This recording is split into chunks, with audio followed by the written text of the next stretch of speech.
திமுகவில் இணைந்த ஜே விஸ்வாசி ஓபிஎஸ் கிளைத்தாவும் இலைப்புள்ளிகள்.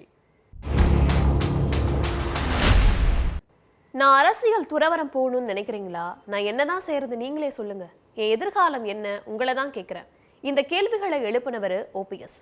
பிப்ரவரி 24 ஜெயலலிதாவின் பிறந்தநாள் அன்னைக்கு தேனியில தன்னை சந்திக்க வந்த நிருபர்களை பார்த்து கேட்டாரு. ஜெயலலிதாவோட விஸ்வாசியா அறியப்பட்டவரும் ஜெயலலிதாவால முதல்வர் ஆக்கப்பட்டவருமான ஓபிஎஸ். விஸ்வாசத்தின் மறுபெயர் பன்னீர்செல்வம்னு ஜெயலலிதாவால் பாராட்டப்பட்ட ஓபிஎஸ்க்கு அதிமுகல இடம் இல்லைன்னு முழுசா முடிவானதும் திமுகல சேர்ந்திருக்காரு. ஓபிஎஸ்ஸின் திமுக நிலைப்பாட்டை ஜெயலலிதா தொண்டர்கள் ஏற்பார்களா? ரத்தத்தின் ரத்தமாயிருந்த ஓபிஎஸ் உடன்பிறப்பா மாறினாலும் அவரது அதிமுக கொள்கைகள் மாறுமா? எடப்பாடி எதிர்ப்பால் ஜெயலலிதா தன் மீது வைத்திருந்த விசுவாசத்தையும் புறம் தள்ளினாரா? இதையெல்லாம் தான் ஸ்பாட்லைட்ல பார்க்க போறோம். இடைக்கால பொதுச் செயலாளராக இருக்கிற எடப்பாடி பழனிசாமி தன்னோட சர்வாதிகாரத்தால அதிமுகவை அழிவு பாதைக்கு அழைச்சிட்டு போயிட்டு இருக்காரு. இனி எந்த காலத்திலையும் எடப்பாடி தலைமையில அதிமுக ஜெயிக்காதுன்னு ஓபிஎஸ் பரபரப்பா பேசியிருக்காரு. குறிப்பா அவர் சொன்ன இன்னொரு குற்றச்சாட்டு அதிமுக கட்சிக்காரங்களை கொந்தளிக்க வச்சிருக்கு.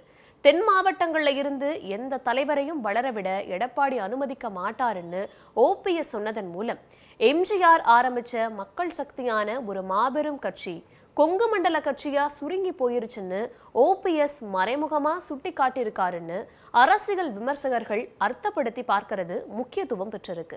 2021 ஸ்டாலின் முதல்வரா பதவியேற்றப்போ அவரோட 33 அமைச்சர்கள் பதவியேற்றுட்டாங்க. அவங்கள KKSSR ராமச்சந்திரன், ஏவவேலு, ரகுபதி, முத்துசாமி, அனிதா ராதாகிருஷ்ணன், ராஜகண்ணப்பன், செந்தில் பாலாஜி, சேகர்பாபுன்னு 8 அமைச்சர்கள் அதிமுகல இருந்து திமுகவுக்கு வந்தவங்க. இவங்கள 35 வருஷத்துக்கு முன்னால அதிமுகல இருந்து திமுகவுக்கு வந்தவர் ஏவவேலு. மற்றவங்கெல்லாம் அடுத்தடுத்து திமுகவுக்கு வந்தவங்க. திமுகவில் பல மாவட்ட செயலாளர்கள், எம்பிக்கள்னு அதிமுகல இருந்து வந்தவங்க இருக்காங்க. சொல்லப்போனா திமுகல ஒரு மினி அதிமுகவே அடங்கி இருக்குன்னு விமர்சனமே இருந்துட்டு வருது. இதுவரைக்கும் அதிமுகவிலிருந்து திமுகவுக்கு வந்த பெரிய புள்ளிகள்னு பார்த்தா அமைச்சர் பொறுப்புகள்ல இருந்து வந்தவங்க தான் பெரிய நிர்வாகிகளா அடையாளம் காணப்பட்டாங்க. ஆனா முதல் தடவையா அதிமுகல முதலமைச்சராகவும் பொருளாளராகவும் கட்சியோட தலைமை பொறுப்பான ஒருங்கிணைப்பாளராக இருந்த ஒருத்தர் திமுகவுக்கு வந்தது இதுதான் முதல் முறை. ஜெயலலிதாவால முதல்வரா உட்கார வைக்கப்பட்ட ஓபிஎஸ் கடந்த 2 வருஷங்களா அதிமுக கொடியையோ வேட்டியையோ பயன்படுத்த முடியாத அளவுக்கு நெருக்கடிக்கு ஆளாக்கப்பட்டாரு. எந்த இரட்டை இலை சின்னத்தால அரசியல்வாதியா முதல்வரா தமிழ்நாட்டுக்கு அறிமுகமானாரோ அதே சின்னத்தை எதிர்த்து தேர்தலில் போட்டி போடுற அளவுக்கு அரசியல் ஓபிஎஸோட விசுவாசத்துக்கு சோதனை கொடுத்ததையும் பார்க்க வேண்டியிருக்கு. குறிப்பா எடப்பாடி பழனிசாமி ஒற்றை தலைமையா உருவெடுத்த பிறகு அதிமுகலிருந்து மிக முக்கிய சீனியர் தலைவர்கள், சிட்டிங் எம்எல்ஏக்கள் திமுகவுக்கு வந்தது அதிமுகவுக்கு பின்னடைவை தருமாங்கிற கேள்வியும் அரசியல்ல எழுப்பப்பட்டு இருக்கு.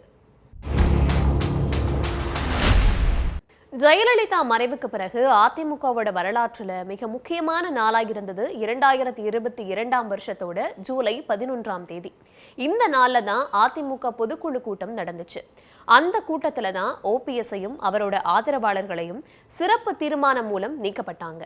பொதுக்குழு கூட்டத்தை எதிர்த்து ஓபிஎஸ் சென்னை உயர்நீதிமன்றத்துல வழக்கு போட்டாரு. பொதுக்குழு கூட்டத்தை ரத்து செஞ்சு உயர்நீதிமன்றம் தீர்ப்பு வழங்க இதை எதிர்த்து அதிமுக 2 நீதிபதிகள் அமர்வுல முறையிட்டுச்சு. இந்த வழக்குல பொதுக்குழு செல்லும்னு தீர்ப்பும் வந்தது. மீண்டும் இந்த தீர்ப்பை எதிர்த்து உச்ச நீதிமன்றத்துக்கு போனாரு ஓபிஎஸ். ஆனா 2023 பிப்ரவரி மாதம் உச்ச நீதிமன்ற நீதிபதிகள் தினேஷ் மகேஸ்வரி, சஞ்சய் குமார் ஆகியோர் ஓபிஎஸ் மனு உள்ளிட்ட எல்லா மனுக்களையும் தள்ளுபடி செஞ்சு அதிமுகவோட இடைக்கால பொதுச் செயலாளரா எடப்பாடி பழனிசாமியை தேர்ந்தெடுத்தது செல்லும்னு தீர்ப்பு வழங்கினாங்க. அப்போ திமுகவின் பி டீமா இருக்கிறவங்களோட முகத்திரைய இந்த தீர்ப்பு கிழிச்சிருச்சுன்னு எடப்பாடி பழனிசாமி சொன்னாரு. 3 வருஷம் கழிச்சு ஓபிஎஸ் திமுகவில் சேர்ந்ததும் அப்போ எடப்பாடி பழனிசாமி சொன்ன கருத்தை அதிமுகவோட எம்பியா இருக்கிற CV சண்முகம் இப்போ ஓபிஎஸ் திமுகவில் சேர்ந்திருக்கிற நிலையில திரும்பவும் சொல்லி இருக்கிறதையும் பார்க்க வேண்டியிருக்கு. அதிமுகவோட முன்னாள் முதல்வரே திமுகவில் சேர்ந்தது பெரும் பேசுபொருளா இருக்கிற இந்த நேரத்துல இந்தியால பல மாநிலங்கள்ல முதல்வரா இருந்தவங்க மாற்று கட்சிகளுக்கு போயிருக்காங்களா, அவங்களோட அரசியல் எதிர்காலம் என்னவா இருந்துச்சுங்கிறதையும் பார்க்க வேண்டியது அவசியமா இருக்கு. கர்நாடக முதல்வரா இருந்து கவர்னர், வெளியுறவுத்துறை அமைச்சர்னு காங்கிரஸ்ல பெரிய பதவிகளை வகிச்ச எஸ்.எம். கிருஷ்ணா 2017 பாஜக சேர்ந்தாரு. ஆனா அவருக்கு அங்க எந்த முக்கியத்துவமும் தரப்படாத நிலையில 2023 அரசியலில் இருந்தே ஓய்வு பெற்றாரு. பஞ்சாப்ல காங்கிரஸ் முதல்வரா இருந்த அமரீந்தர் சிங் தனி கட்சி தொடங்கி பாஜகவோட கூட்டணி வச்சாரு. ஆனா பெரும் தோல்வியை சந்திச்சாரு. தன் கட்சியை பாஜகவிலையும் இணைச்சிட்டாரு. அருணாச்சல பிரதேசத்துல முதல்வராக இருந்த பீமா காண்டு காங்கிரஸ்ல இருந்து விலகி தன்னோட 43 ஆதரவு எம்எல்ஏக்களோட பாஜகவில் சேர்ந்தாரு.